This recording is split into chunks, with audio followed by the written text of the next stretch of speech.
Hello guys, welcome back. So previous వీడియోలో మనం అసలు కర్వ్స్ని ఎలా యూజ్ చేయాలో తెలుసుకున్నాం కదా. సో ఈ వీడియోలో కర్వ్స్ని యూజ్ చేసి మనం బేసిక్ కలర్ కరెక్షన్ చేద్దాం. అండ్ అలాగే ఇక్కడ మనకున్న కొన్ని ఎడిషనల్ ఆప్షన్స్ కూడా చూద్దాం. సో దీనికోసం నేను మొత్తానికి right click and then reset చేస్తున్నాను, సో దట్ మనకి ఎవ్రీథింగ్ రీసెట్ అవుతుంది. అండ్ దెన్ ఇప్పుడు మనం కలర్ కరెక్షన్ చేయడానికి ఫస్ట్లీ మనం చేసేది ఏంటి, ఎక్స్పోజర్. సో హైలైట్స్ని మనం పైకి తీసుకెళ్దాం. సో ఇక్కడ నేను వేవ్ ఫామ్ యూస్ చేస్తున్నాను, బట్ బేసికల్లీ ఇక్కడ కర్వ్స్తో ఎడిట్ చేస్తాను కాబట్టి మోస్ట్ ప్రిఫర్డ్ పెరెడ్. ఓకే, అండ్ దెన్ షాడోస్ని కింద పుల్ చేయండి. Okay, so highlights and shadows మనం అరేంజ్ చేసాం, బట్ మనకి ఇంకా వైట్ బ్యాలెన్స్ అనేది అవ్వలేదు, ఎందుకంటే బ్లూది ఇంకా కొంచెం కిందకు ఉంది.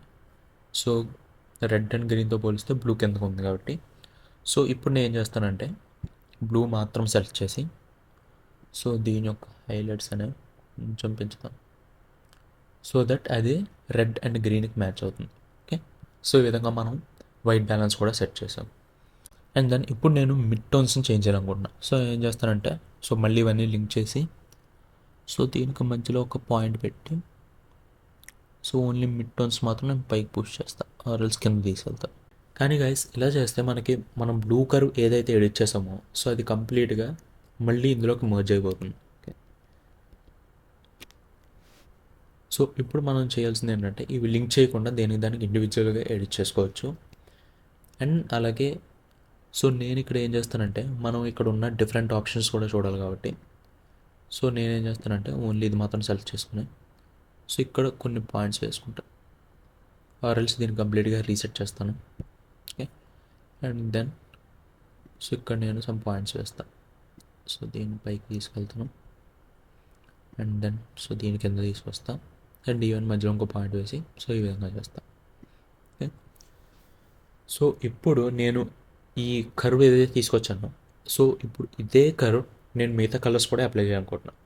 సో అప్పుడు నేను ఏం చేస్తానంటే, సో మళ్ళీ ఈ రెడ్ని తీసుకుని ఈ విధంగా పెట్టుకొని, సో ఇలా ఇండివిజువల్గా ఒకదాన్ని ఎడిట్ చేసే బదులు నేను ఏం చేయొచ్చు అంటే, ఇప్పుడు ఏదైతే నేను సెలెక్ట్ చేసి ఉన్నానో లూమా కర్వ్, ఓకే, సో ఇది సెలెక్ట్ చేసి ఉండగా నేను ఈ ఆప్షన్స్లోకి వెళ్ళి కాపీ టు రెడ్ అని క్లిక్ చేస్తాను.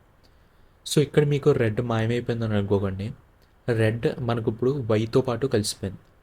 సో ఇప్పుడు నేను ఓన్లీ రెడ్లోకి వెళ్తే సో సేమ్ మీకు రెడ్ అదే కర్వ్ కనిపిస్తుంది. ఓకే, అండ్ ఆల్రెడీ ఇప్పుడు ఎలాగో నేను రెడ్ సెలెక్టెడ్లో ఉన్నాను కాబట్టి నేను సేమ్ ఇదే గ్రీన్ కూడా అప్లై చేస్తాను. So copy to green, so ఇప్పుడు గ్రీన్ కూడా సేమ్ అదే కలర్ వచ్చింది. అండ్ దెన్ ఇప్పుడు నేను కావాలంటే గ్రీన్ నుంచి మళ్ళీ బ్లూ కూడా సేమ్ అది అప్లై చేయొచ్చు. ఓకే, సో దానికి ఈ ఆప్షన్ యూస్ చేసుకుంటాం. లేదు మనం ఒక్కటే చేసి, సో మేబీ నేను ఇప్పుడు గ్రీన్ ఉంది కదా, సో ఇందులో కొన్ని చేంజెస్ అనేవి చేస్తున్నాను. ఓకే, సో ఇప్పుడు ఇదే కర్వ్ నేను మొత్తం అన్నిటికీ అప్లై చేయాలనుకుంటే నేను సింపుల్లీ కాపీ టు ఆల్ కూడా క్లిక్ చేయొచ్చు. ఓకే, అండ్ దెన్ మనకున్న ఇంకొక ఆప్షన్ ఏంటంటే, సో ఇప్పుడు నేను ఇవన్నీ సేమ్ చేస్తున్నాను, అండ్ దెన్ సో మేబీ ఈ విధంగా సమ్ చేంజెస్ చేశాను. ఓకే, అండ్ ఇప్పుడు ఈ ఆప్షన్స్లోకి వచ్చి ఎడిటబుల్ స్ప్లైన్స్, సో దీనికన్నా క్లిక్ చేసాను అనుకోండి, సో మనకి ఈ పాయింట్స్ ఏవైతే ఉన్నాయో సో వాటికి 2 ట్యాంజెంట్స్ అనేవి వస్తాయి. సో ఈ ట్యాంజెంట్స్ని యూజ్ చేసుకుని మనం ఇంకా ప్రిసైజ్గా వీటిని మ్యానిపులేట్ చేసుకోవచ్చు. అండ్ అదేవిధంగా మీరు ఒక పర్టికులర్ పాయింట్ని కనుక రిమూవ్ చేయాలనుకుంటే, సో కంట్రోల్ యూజ్ చేసి క్లిక్ చేస్తే మీకు ఆ పాయింట్ అనేది రిమూవ్ అవుతుంది.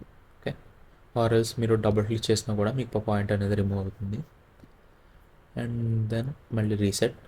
అండ్ మనకున్న ఇంకొక ఆప్షన్ ఏంటంటే యాడ్ డిఫాల్ట్ యాంకర్స్, సో దీనికోసం ఇది రిమూవ్ చేస్తున్నాను, అండ్ దెన్ ఇప్పుడు యాడ్ డిఫాల్ట్ యాంకర్స్ క్లిక్ చేస్తాను. ఓకే, సో ఇప్పుడు ఏంటంటే మనకి ఈచ్ ఇంటర్వెల్కి సమ్ యాంకర్ పాయింట్ అనేది యాడ్ అవుతుంది. సో దీనివల్ల ఏంటంటే నేను ఇండివిజువల్గా ఇప్పుడు హైలైట్స్ మాత్రమే చేయాలనుకుంటే, సో ఇప్పుడు నేను ఈ విధంగా హైలైట్ మాత్రం అరేంజ్ చేసుకోవచ్చు. ఆర్ఎల్ షాడోస్ మాత్రం మార్చాలనుకుంటే సో ఇక్కడ నేను షాడోస్ మార్చుకోవచ్చు. అండ్ అలా కాకుండా మిడ్ టోన్స్లో ఈ లెవెల్స్ మాత్రం నేను చేంజ్ చేయాలనుకుంటే సో ఇవి చేంజ్ చేయొచ్చు. ఓకే, సో ఇక్కడ ఏం జరుగుతుందంటే మనం ఏ పాయింట్ అయినా తీసుకుంటే సో దానికి బోత్ సైడ్స్లో మనకి 2 యాంకర్ పాయింట్స్ కింద యాడ్ చేస్తాయి. ఓకే, సో వీటి వల్ల యూజ్ ఏంటంటే మనం ఏదైతే మ్యానిపులేషన్ చేస్తామో సో దీనివల్ల ఫర్దర్గా ఉండే డీటెయిల్స్కి ఎటువంటి ఇంపాక్ట్ లేకుండా ఈ యాంకర్ పాయింట్స్ అనేవి చూసుకుంటారు. Okay, So guys, that's it for this video. See you in the next one. Bye bye.